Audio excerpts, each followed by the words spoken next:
Hello friends, मैं हूं गिरीश कुमार और आप सबका स्वागत करता हूं वान्य एजुकेशन फार्मेसी में। तो आज हम पढ़ने जा रहे हैं मेडिसिनल केमिस्ट्री का यूनिट फर्स्ट का जो हमारा आज का लेक्चर है वो लेक्चर नंबर 4 है, जिसके अंदर हम देखेंगे क्लासिफिकेशन। सबसे पहले अब देख लेते हैं क्लासिफिकेशन। पढ़ने से पहले हम देख लेंगे हिस्टामिन रिसेप्टर, मतलब कि जितने प्रकार के रिसेप्टर प्रेजेंट होंगे उसी के अकॉर्डिंग ड्रग आएगी और उसका रिसेप्टर के साथ बाइंड होगी और उसके जो एक्शन होगा उसको स्टॉप कर देगी। वैसे ही बात करते हैं हिस्टामिन रिसेप्टर, तो it is type of the GPCR receptor. तो जितने भी हिस्टामिन रिसेप्टर होते हैं वो जीपीसीआर प्रकार के रिसेप्टर होते हैं, मतलब जी प्रोटीन कपल रिसेप्टर प्रकार के रिसेप्टर होते हैं। तो इसके जो 4 सब टाइप्स होते हैं mainly H1 receptor, H2 receptor, H3 receptor और H4 रिसेप्टर। तो बात करते हैं कि जो H1 रिसेप्टर है, H2 रिसेप्टर है, H3 और H4 है, वो कहाँ कहाँ प्रेजेंट होते हैं बॉडी के अंदर। H1 रिसेप्टर की बात करें तो बॉडी के अंदर ब्रेन, जीआईटी, सीवीएस और लिम्फोसाइट में प्रेजेंट होता है। H2 रिसेप्टर की बात करें तो मायोकार्डियल सेल हो गया, पेरिएटल सेल हो गया। पेरिएटल सेल क्या करती है, जो स्टोमक के अंदर एसिड का सिक्रेशन करती है। अब बात करें H3 रिसेप्टर की बात करें तो सीएनएस, गैस्ट्रिक म्यूकोसा में प्रेजेंट होता है। H4 की बात करें तो स्प्लीन, थाइमस और टी सेल में प्रेजेंट होता है। देखिए जितने प्रकार के रिसेप्टर होंगे, देखिए H1 रिसेप्टर है, मतलब इससे बाइंड होने वाला जो ड्रग होगा वो क्या होगा, H1 एंटागोनिस्ट होगा। H1 रिसेप्टर को ब्लॉक करने वाला जो ड्रग होगा वो H1 एंटागोनिस्ट। H2 रिसेप्टर को ब्लॉक करने वाला ड्रग होगा वो H2 एंटागोनिस्ट। H3 रिसेप्टर को ब्लॉक करने वाला H3 एंटागोनिस्ट और H4 को ब्लॉक करने वाला H4 एंटागोनिस्ट। देखिए तो बात करते हैं एंटी हिस्टामिनिक ड्रग का जो क्लासिफिकेशन है, ये 4 प्रकार से क्लासीफाई किया जाता है। फर्स्ट वन बात करते हैं drug that inhibit the histamine release.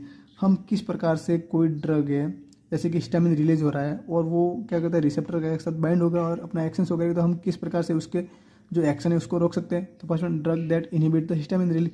यदि हम हिस्टामिन जहाँ से रिलीज होता है, जैसे कि मास सेल से हिस्टामिन का रिलीज होता है, यदि हम मास सेल से जो हिस्टामिन का रिलीज है उसको स्टॉप कर दें तो क्या होगा, जो इसका हिस्टामिन का एक्शन होगा वो रुक जाएगी।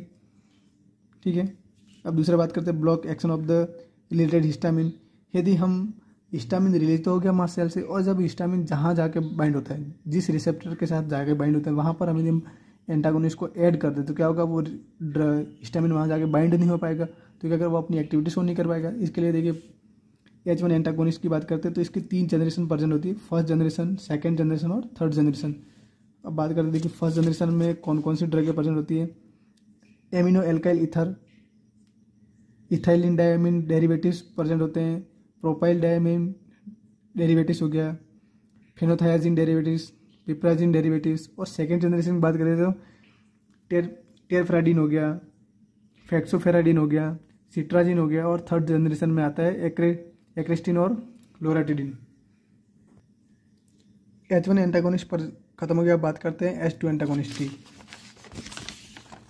देखिए H2 एंटागोनिस्ट की बात करते हैं तो इसके अंतर्गत कौन कौन सी ड्रगें आती है।